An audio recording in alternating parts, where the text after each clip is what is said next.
할렐루야! 중고등부 여러분, 이태원 사태로 인해서 학교 개학이 한 주 또 연기되었죠. 많이 답답하고 힘들 줄로 압니다. 저도 우리 아이들 셋 키우면서 많이 답답합니다. 하지만 그때마다 또 이 노래가 떠오릅니다. 내일 일은 난 몰라요. 장래일도 몰라요. 아버지여 날 붙드사 평탄한 길 주옵소서. 우리 삶이 불확실하지만 하나님께서 우리 각자의 삶을 붙들어 주실 줄 믿습니다. 이 시간 예배 드릴 때에 하나님께서 우리 마음에 평안 주시고 또 우리 마음에 확신 주시는 복된 시간 될 수 있기를 기도합니다. 제가 기도하고 예배 시작하겠습니다. 하나님 아버지, 내일 일을 알 수 없는 세상이요, 한치 앞을 볼 수 없는 세상을 살고 있습니다. 하지만 이 시간 눈을 들어서 주님을 바라보기를 원합니다. 우리 믿음의 눈과 귀가 열려서 주님을 주시는 능력을 때마다 받게 도와주시옵소서. 주님의 능력이 함께 하신다면 우리가 무엇을 하든지 어딜 가든지 주님 주시는 평화를 누리면서 믿음으로 승리할 줄을 믿습니다. 그 어디나 천국이 될 줄을 믿습니다. 아버지 하나님, 이 시간 주님을 바라보는 믿음의 눈을 뜰 수 있도록 이 예배를 축복하여 주시옵소서. 우리 주 예수 그리스도의 이름으로 감사하며 기도했습니다. 아멘. 자, 오늘 말씀의 제목은 나의 믿음의 생사를 확인하라 입니다. 요절 말씀 다 함께 읽겠습니다. 시작. 하나님은 죽은 자의 하나님이 아니요 산 자의 하나님이시라. 너희가 크게 오해하였도다 하시니라. 다 함께 본문 말씀을 봉독할게요. 시작. 부활이 없다 하는 사두개인들이 예수께 와서 물어 이르되, 선생님이여, 모세가 우리에게 써주기를 어떤 사람의 형이 자식이 없이 아내를 두고 죽으면 그 동생이 그 아내를 취하여 형을 위하여 상속자를 세울지니라 하였나이다. 7형제가 있었는데 마지가 아내를 취하였다가 상속자가 없이 죽고, 둘째도 그 여자를 취하였다가 상속자가 없이 죽고, 셋째도 그렇게 하여 7이 다 상속자가 없었고 최후에 여자도 죽었나이다. 7사람이 다 그를 아내로 취하였으니 부활 때 곧 그들이 살아날 때에 그 중에 누구의 아내가 되리이까? 예수께서 이르시되, 너희가 성경도 하나님의 능력도 알지 못함으로 오해함이 아니냐? 사람이 죽은 자 가운데서 살아날 때에는 장가도 아니가고 시집도 아니가고 하늘에 있는 천사들과 같으니라. 죽은 자가 살아난다는 것을 말할진대 너희가 모세의 책 중 가시나무 떨기에 관한 글에 하나님께서 모세에게 이르시되, 나는 아브라함의 하나님이요 이삭의 하나님이요 야곱의 하나님이로라 하신 말씀을 읽어보지 못하였느냐? 하나님은 죽은 자의 하나님이 아니요 산 자의 하나님이시라. 너희가 크게 오해하였도다 하시니라. 아멘. 자, 여러분, 이제 오늘 말씀에서 새롭게 예수님을 공격하는 다른 부류가 나옵니다. 바로 사두개인들입니다. 빨간 글씨 보는 것처럼 그들은요, 부활이 없다, 부활을 믿지 않는 종교층이었습니다. 신기하죠. 다른 바리새인들과 그 밖에 또 이제 예수님을 지금 죽이려고 하는 대제사장, 서기관들, 또 그 장로들, 그 모든 기득권층들이 똘똘 뭉쳐서 예수님을 죽이려고 하는데 사두개인들은 이제 따로 나와서 공격합니다. 왜냐? 그들은 교리적으로 다른 믿음이 있습니다. 바로 부활이 없다는 겁니다. 부활을 믿지 않아요. 죽으면 끝이라는 거예요. 그들은 예수님께 나와서 이 부활 문제를 가지고 공격합니다. 그런데 이상한 이야기를 만들었어요. 그게 무엇이냐? 자, 7형제가 있었습니다. 7형제가 있었는데 큰아들이 결혼했다가 자녀가 없이 죽었어요. 그러니까 대를 잇지 못하니까 이런 경우에 당시 이스라엘 사회는요, 구약 성경 말씀에서 그 여성을 보호하고 또 가문의 대를 잇게 하기 위해서 동생이 있다면 그 동생이 형수와 다시 결혼하여 자녀를 낳게 함으로써 대를 잇게 하는 그런 제도가 있었습니다. 소위 계대 결혼, 이을 대, 대를 잇게 하는 그런 결혼 제도가 있었어요. 자, 그런 제도를 통하여서 여성도 보호하고 가문의 대를 잇게 하는 것인데, 둘째도 그 형수와 결혼해서 말도 안 되지만 자녀가 없이 또 죽어버렸어요. 자, 셋째도 그렇게 해서 자녀가 없이 죽어버렸고, 그렇게 해서 넷째 남동생 죽고 다섯째 남동생 죽고 일곱 형제가 전부 다 그 자녀가 없이 다 죽어버렸고 최후에는 그 여자까지 죽었다고 하는 너무나 비극적인 너무나 엽기적인 이야기를 만들었습니다. 자, 이런 이야기를 만들면서 예수님께 이제 공격하는 거죠. 부활 때 부활이 있다고 칩시다. 예수여. 그들이 다 부활했는데 그러면은 그때 그 여자는 대체 누구의 아내가 되는 것입니까? 이겁니다. 그냥 큰 아들의 아들인지 둘째인지 셋째인지 마지막 일곱째인지 가장 최근에 했으니까 일곱째의 아내일까? 그러면서 상당히 예수님을 좀 비아냥거리면서 부활 따윈 없다는 것을 되게 조롱하는 투로 예수님을 지금 이제 궁지에 몰려고 한 것입니다. 자, 여러분, 그러면 부활이 없다고 하는 사두개인들의 특징이 무엇인가? 우리가 충분히 예측할 수 있습니다. 이 땅에서의 삶이 전부이니까 당연히 세상에서 잘 사는 것이 제일 중요하겠죠? 당연히 성공과 권력을 좋아하겠죠. 그래서 그들은 성공과 권력의 DNA가 되게 강했어요. 이스라엘을 통치하는 국회라고 할 수 있는 사내들인에서 사두개인들이 최고로 잘 나갔습니다. 소위 여당이었죠. 다수를 점령한 기득권 중에 기득권층이 되었습니다. 부활을 믿지 않기 때문에 이 땅의 삶에 완전히 올인하는 것이죠. 문제는 무엇이냐? 머리는 똑똑하지만 영적인 세계는 꽉 막혀 있습니다. 왜? 똑똑한 그 머리로 이성과 논리로 이해가 되어야만 믿는 거예요. 자기가 이성적으로 설득되지 않으면, 논리적으로 설득이 되지 않으면 믿지 않습니다. 부활? 말이 안 돼. 왜?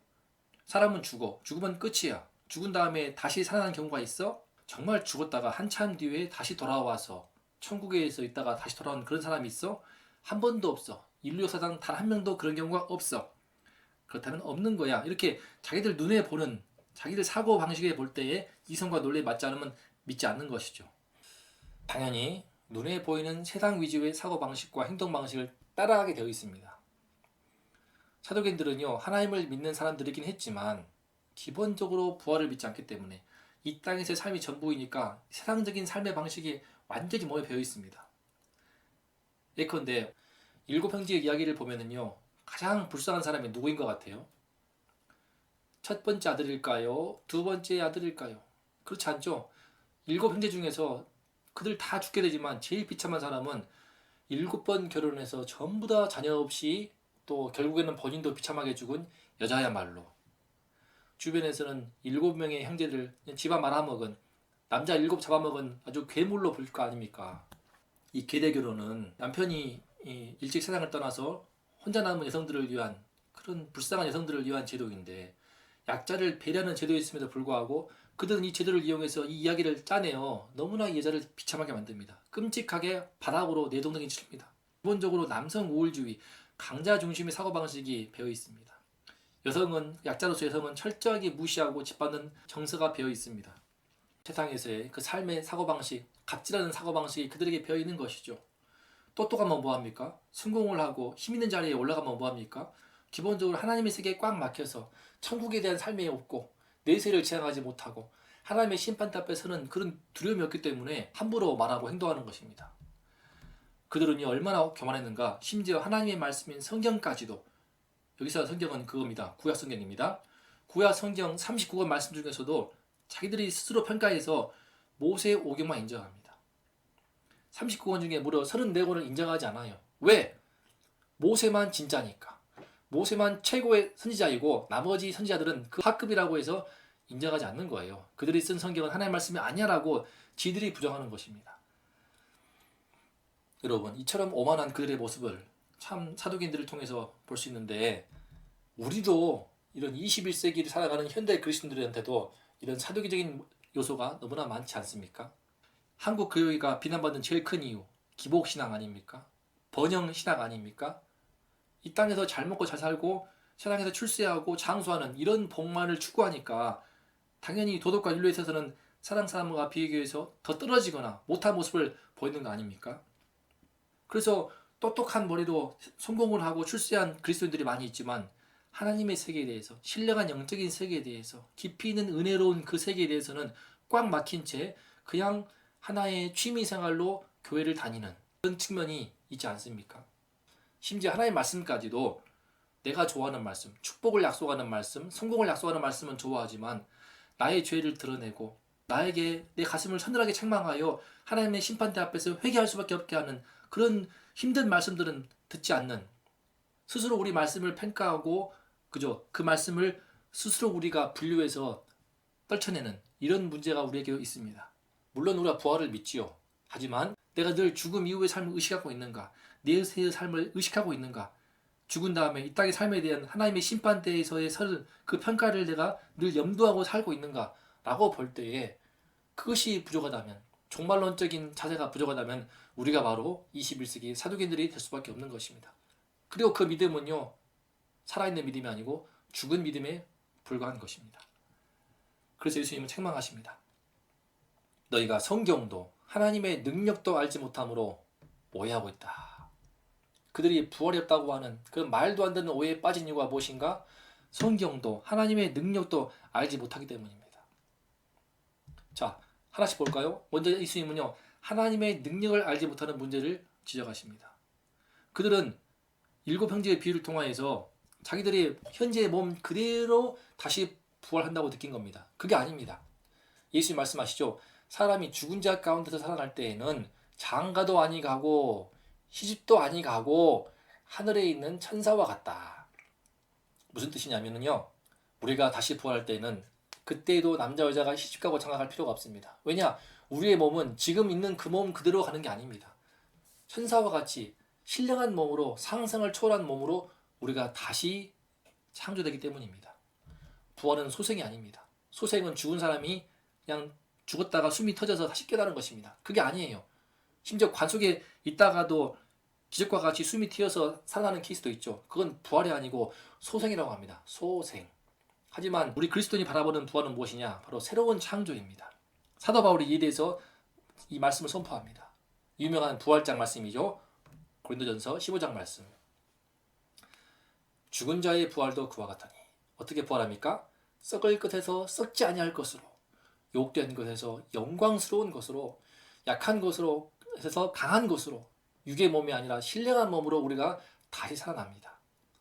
사도 바울은요, 부활하신 그 예수님을 다메섹 그 도상에서 눈부신 빛 가운데 본 사람입니다. 그는 어떤 사람보다도 부활에 대해서 깊이 있게 연구하고 말씀을 통하여서 하나님의 계시를 받아 선포한 것입니다. 죽은 자의 부활은요, 우리가 다시 입게 될 그 몸은요, 썩는 몸이 아닙니다. 영원히 썩지 않는 몸, 영광스러운 몸, 강하고 신령한 몸으로 다시 살아납니다. 제가 어제 말기암 투병하다가 최근에 이제 죽게 된 유튜버의 동영상을 보았습니다. 여러분도 좀 본 사람 있을지 몰라요. 아름다운 여성분이시지만 담담에 걸려서 투병하다가 참 이제 빼짝 말라서 정말 고통 가운데, 하지만 웃음을 잃지 않고 마지막 메시지를 던진 그분의 영상을 보았습니다. 여러분, 죽음이라는 것이 얼마나 끔찍한지, 우리 유신이 병들어서 그렇게 얼마나 그 아름답고 예쁜 여성이 그렇게 몰골이 말이 아니게 상하게 되는지, 또 욕된 곳으로 얼마나 욕됩니까? 먹어야 되고 배출을 해야 되고, 또 우리 몸 가운데 온갖 욕된 욕구가 있어가지고 우리 몸을 더럽게 만들고, 약해서 조금만 무거운 거 들면은 팔목이랑, 저희 아내도 팔목이 지금 다쳐가지고 팔목에 지금 파스를 붙인 채 다니고 있습니다. 저도 무릎이 약해요. 요새 계단 오르게 되면 무릎이 좀 뻑뻑해서 지금 벌써 걱정이 됩니다. 육의 몸으로 육적인 욕구가 끊이지 않습니다. 하지만 우리의 몸은 이렇게 비참하지만 장차 부활할 그날에는요, 예수 그리스도께서 보여주신 것처럼 썩지 않고 영광스러운 몸으로, 강하고 신령한 몸으로, 다시는 슬픔도 없고 죽음도 없고 애통함도 없는 영원한 그 몸으로 우리가 부활하는 것입니다. 이런 놀라운 영원한 몸으로의 새로운 창조의 세계, 그 부활의 세계를 지금 사도계들은 전혀 모르는 것입니다. 왜? 하나님의 능력을 전혀 알지 못하기 때문에 엉뚱하게 우리가 현재 살고 있는 그 몸 그대로 갈 줄 알고, 부활은요, 현재의 삶의 연장이 아닙니다. 우리 몸의 육신의 상태의 연장이 아닙니다. 전혀 새로운 몸으로 놀랍게 창조가 되어서 영원한 눈부신 그의 나라에서, 저 높은 그 하늘에서 하나님과 함께 영원하게 사는 그 아름다운 천국이 우리 앞에 놓여 있는 것입니다. 근데 그것을 전혀 못 보는 것입니다. 그러면 사도계인들이 어떻게 해서 이렇게 하나님의 능력을 모르는 것인가? 바로 성경을 제대로 알지 못하기 때문입니다.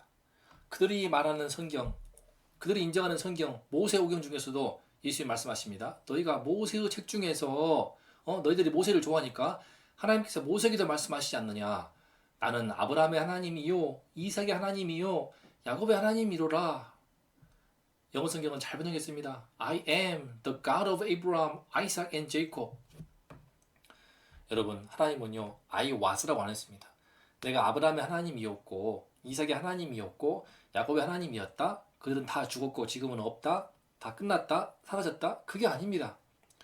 하나님은 지금 내가 지금 현재 아브라함과 이삭과 야곱의 하나님이라고 말씀하십니다. 무슨 말입니까? 아브라함과 이삭, 야곱이 지금 하나님 앞에 다 살아있는 것입니다. 모두 다 살아있어요. 히브리어 원문을 보면은요 시제가 안 나옵니다. 그냥 나 해놓고 아브라함과 이삭과 야곱의 하나님 되어 있습니다. 시제가 안 나오기 때문에 M인지 What인지 알 수가 없어요. 하지만 NIV 성경에서 영어 성경은 M으로 번역을 했습니다. 너무나 잘 번역한 거예요. 왜? 그게 창세기와 출애굽기, 레위기, 민수기, 신명기, 모세오경만 보더라도 그 하나님의 능력을 볼 때에 이와 같이 번역하는 것이 맞거든요. 창세기에서 하나님이 천지를 창조하셨습니다. 인간의 죄가 넘쳐날 때 그 온 인류를 홍수로 심판하시죠. 출애굽기에서는 이스라엘 백성들, 사도행전로 인정하고 있는 그 이스라엘 조상들이 애굽의 노예 생활에서 나올 때에 하나님이 애굽을 10가지 재앙으로 초토화시킵니다. 탈출해서 넘실거리는 홍해의 바다가 앞에 놓여 있고 뒤에는 애국 군대가 쫓아올 때 하나님께서 놀랍도록 홍해의 바다를 마르게 하셔서 길을 내십니다. 그 놀라운 기적들을 이스라엘 백성들은 역사 속에서 다 경험을 하였고 체험하였고 계속해서 대대로 그 이야기를 들어왔습니다. 무릇보다 40년 동안 광야에서 만나와 메추라기를 먹으면서 몇 명이 당시 이스라엘 백성 출애굽한 이스라엘 백성 약 200만 명이 40년 동안 먹고 살았습니다. 이 놀라운 하나님의 능력을 볼 때 살아계신 하나님, 전능하신 하나님의 능력을 볼 때에 이 아브라함과 이삭과 야곱의 하나님에 대해서 이들이 모두 살아있다라고 현재형의 하나님으로 산자의 하나님으로 번역한 이 번역이야말로 정말 잘 놀라운 번역입니다. 하나님은 죽은 자의 하나님이 아니시오 산자의 하나님이시라고 예수님도 선포하시고 있습니다. 다시 말해서 지금 아브라함과 이삭, 야곱 다 살아있는 것입니다. 살아있는 하나님이시고 그는 다 살아있고 지금 마찬가지로 살아있는 우리의 하나님이 되시는 것입니다. 만약에 우리가 이 하나님을 그냥 죽은 자 하나님으로 오해해버린다면 그러면 어떤 문제가 발생할까요? 우리 믿음이 죽은 믿음이 되는 것입니다. 우리의 믿음은 우리 삶에 잠깐 영향을 미치다가 죽은 다음에 끝이 되는 것입니다. 죽음의 권세 앞에서 사망의 권세 앞에서 다 속절없이 쓰러지고 허무하게 덧없이 사라지는 그런 불쌍한 믿음이 되고 마는 것입니다. 그러므로 여러분 오늘 말씀의 결론입니다. 여러분의 믿음의 생사를 확인해 보세요. 나의 믿음의 생사, 내 믿음이 살아있는가 죽어있는가를 확인할 수 있는 두 가지 바로미터를 제가 오늘 말씀을 통해 제시합니다. 첫 번째, 성경 속에서 하나님의 능력을 볼 수 있어야 됩니다. 사도행전들은 성경을 그렇게 보았지만 모세경을 달달 외웠지만 그 속에서 하나님의 능력을 보지 못하였습니다. 창세기에서 그 창조주 하나님의 능력을 보지 못하였습니다. 출애굽기에서 애굽 탈출하도록 도와주신 그 하나님의 능력을 보지 못하였습니다. 광야 생활 동안 40년 동안 그들 조상을 먹이고 살렸던 하나님의 능력을 보지 못하였습니다. 하나님의 능력을 보지 못하기 때문에 아무리 성경을 보았지만 그 성경의 지식은 다 지식뿐이었고 그들의 종교는 그저 취미요 그저 하나의 보험일 뿐이었습니다. 여러분 내가 지금 성경 말씀 속에서 지금 예배를 드리면서 주의 말씀을 통하여서 하나님의 능력을 볼 수 있어야 됩니다. 그렇지 않으면 나의 믿음은 죽은 믿음입니다. 그러면 나의 믿음은 세상 사람들과 이 불신자들과 다를 바가 없게 됩니다. 왜냐? 나는 그저 나의 믿음이라는 것은 그저 내 마음에 평안을 주고 내 마음에 행복을 주고 내가 위험할 때에 기도해서 복을 받게 하는 그런 차원의 이 기독교가 바로 취미의 종교가 되고 보험 들은 종교에 불과할 뿐이기 때문입니다. 아무리 좋은 취미가 있고 아무리 좋은 보험을 든다 한들 죽음 앞에서는 다 쓰러지고 마는 것입니다. 여러분 성경 속에서 하나님의 능력을 볼 수 있어야만 하겠습니다. 그것이 바로 내가 지금 내 믿음이 살아있는가를 볼 수 있는 것입니다. 하나님 말씀을 볼 때 감동이 있습니까? 예배를 들을 때 말씀을 들을 때 내 마음에 정신이 들고 영적인 눈이 떠지게 됩니까? 다시 또 우리가 헤매더라도 주의 말씀을 듣다 보면 예배를 드리고 설교 말씀을 통해서 주님의 말씀을 집중하다 보면은 내 영혼이 깨어나고 하나님의 능력에 대해서 다시 한번 마음에 빛이 들어옵니까? 그러면 여러분은 그 믿음이 살아있는 것입니다. 하지만 아무리 오랫동안 교회를 다니고 예배를 드리고 성경을 읽었다 하더라도 나의 그 모든 것이 지식에 불과하고 내 삶 속에 하나님의 능력으로 다가오지 않는다면 그것은 나의 믿음은 죽어 있는 것입니다. 여러분 성경 속에서 하나님의 능력을 볼 수 있기를, 때마다 능력을 봄으로 내 눈이 떠지고 내 삶에 큰 감동으로 부딪혀오기를 주 예수 이름으로 축복합니다. 자, 이제 나의 믿음의 생사를 확인할 수 있는 두 번째 바로미터입니다. 나의 삶 속에서 하나님의 능력을 체험해야 됩니다. 여러분, 나의 삶 속에서, 내 주위의 환경 속에서 하나님의 살아계심과 전능하심을 보십니까?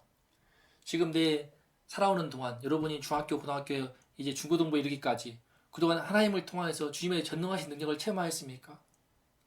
정말 하나님께 기도할 때에 설명할 수 없는 마음의 평안이 임하여서 내가 시험을 볼 때에, 내가 어떤 큰 일을 앞두고 있을 때에, 주님께 기도할 때, 주의 말씀을 통하여서 주님을 믿는 믿음이 들어올 때에 놀라운 평안이 임하게 되고 생각지 못한 은혜를 경험하게 되고 하나님의 크신 초월적인 능력을 체험한 적이 있습니까? 그렇다면 여러분은 믿음은 살아있는 것입니다. 여러분, 하나님의 살아계심과 전능하심을 내 삶 속에서 직접 생생하게 볼 수 있어야 됩니다. 저도 제가 처음으로 하나님을 경험한 것이 대학교 1학년 때 우리 어머니 아버지가 서로 싸우고 이혼하려고 했던 부모님의 이혼 문제, 그때 제가 하나님의 살아계심을 체험하였습니다. 하나님을 잘 몰랐지만 그러나 믿져야 본전이라고 물에 빠진 사람 지푸라기 잡는 심정으로 교회에서 새벽에 새벽 기도에 나가고 밤마다 이불 속에서 기도하고, 그렇게 기도할 때 정말 놀랍게도 기적과 같이 부모님의 문제가 해결이 되고 두 분이 화합하셔서 지금은 70대 노부부가 되어 서로 화목하게 살아가시는 그런 모습을 보게 됩니다. 여러분, 하나님의 살아계심, 하나님의 전능하심을 여러분들이 반드시 체험을 해야 됩니다.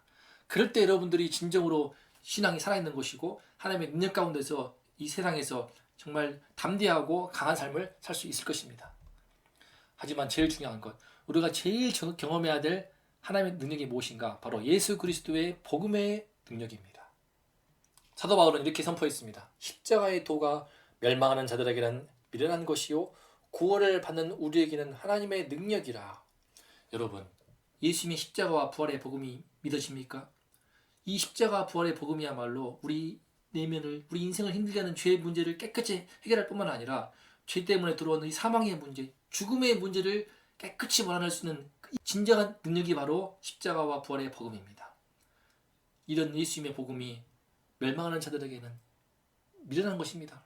말도 안 돼. 서양 종교야. 예수 그게 누군데? 저 근동지방에 죽었던 그 사람이 나하고 무슨 상관이야? 2000년 전에 나무에 달려 죽은 그 사람이 나하고 무슨 상관이야? 그것을 이렇게 미련하게 들을 것입니다. 하지만 하나님의 택하신 자, 구원을 받는 우리들에게는요, 이 복음이야말로 네 인생 속에 죄의 문제를 해결하고 나를 끊임없이 힘들게 하는 욕심과 모든 교만과 이기심과 탐욕의 문제들을 극복할 수 있도록 십자가의 피가 나의 내면에 들어와서 내 영혼을 깨끗이 씻을 뿐만 아니라 눈과 같이 하얗게 할 뿐만 아니라 내 삶 속에서 늘 어둡게 하는 사망의 권세를 깨끗이 몰아내는 힘이 되는 것입니다. 하나님의 능력이 되는 것입니다. 십자가의 복음이야말로 이 땅에서 승리하고 죄를 이기고 사망 권세를 몰아내며 영원한 하나님 나라를 누릴 수 있게 해주는 놀라운 참된 하나님의 능력인 것입니다. 여러분의 삶 속에서 지금 이 십자가의 복음을 통한 하나님의 능력을 여러분 체험하고 있습니까? 여러분, 하나님께서 가장 여러분이 체험하길 바라시는 그것이 바로 복음의 능력, 십자가와 부활의 이 복음의 능력입니다. 여러분이 이 복음의 능력을 지금 누리고 있다면, 경험하고 있다면 그것은 여러분의 믿음이 살아있는 것입니다. 하지만 많은 것을 경험했지만 제일 중요한 이 십자가의 복음의 능력을 내가 경험하지 못했다면 지금 나의 믿음은 죽어 있는 것입니다. 살아있지 못한 것입니다. 여러분, 오늘 말씀 앞에서 여러분의 믿음의 생사를 확인할 수 있기를 바랍니다. 그리고 오늘 말씀을 계기로 해서 여러분의 삶 속에서 하나님의 능력이 임하시기를 기도합니다. 주님의 능력이 빛처럼 여러분의 삶을 꿰뚫고 들어와서 이제 주의 능력 안에 살아갈 수 있기를 주 예수의 이름으로 간절히 축복하고 기도합니다. 다 함께 합심해서 기도하겠습니다. 하나님 아버지, 우리의 믿음이 살아있습니까? 죽어있습니까? 성경 말씀 속에서 하나님의 능력이 보이지 않으면, 내 삶 속에서 하나님의 능력을 날마다 새롭게 체험하지 않으면 우리의 믿음은 죽을 수밖에 없습니다. 아버지 하나님, 도와주시옵소서. 우리 중고등부 한 명 한 명과 함께 해주시어서 삶 속에서 또 주의 말씀을 속에서 하나님의 능력을 날마다 볼 수 있도록 도와주시옵소서.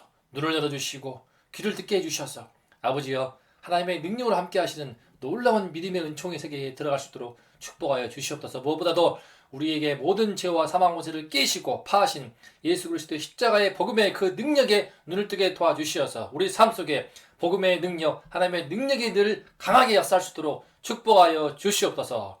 우리 주 예수 그리스도 이름으로 감사하며 기도했습니다. 아멘.